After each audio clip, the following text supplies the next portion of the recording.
Hello, ALA librarians. This is astronaut Terry Virts, and I am happy to talk to you today about my upcoming book, How to Astronaut, coming out in September of 2020. I'm really excited about it. I like to say it's not your father's book about space. It's something that when I wrote it, I really had two goals. I wanted people to say, wow, I never knew that, and also to laugh.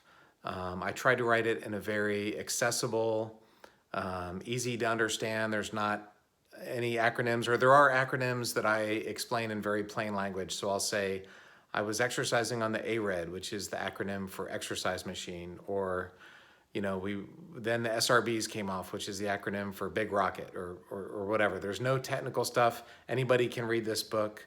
It's really something to read by the pool in the summertime. It's a beach read. There are 51 short chapters, so it's really a collection of essays. And you can pick up and read any essay in any order. You don't have to start from the beginning and go to the end. It's kind of laid out like a space mission, but you don't have to read it that way at all. Every chapter is standalone.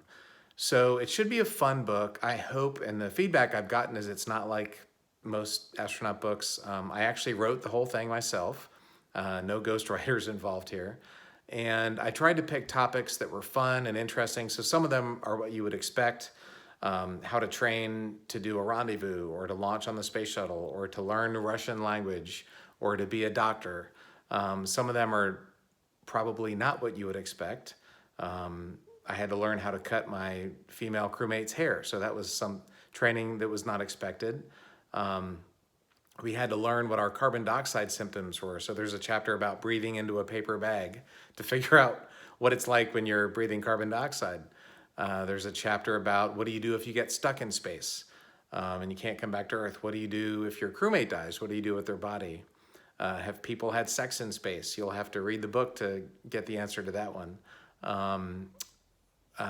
There's a red button at a console at the Kennedy Space Center, and there's some poor guy whose job it is to hit the red button and blow the spaceship up if it's going in the wrong direction.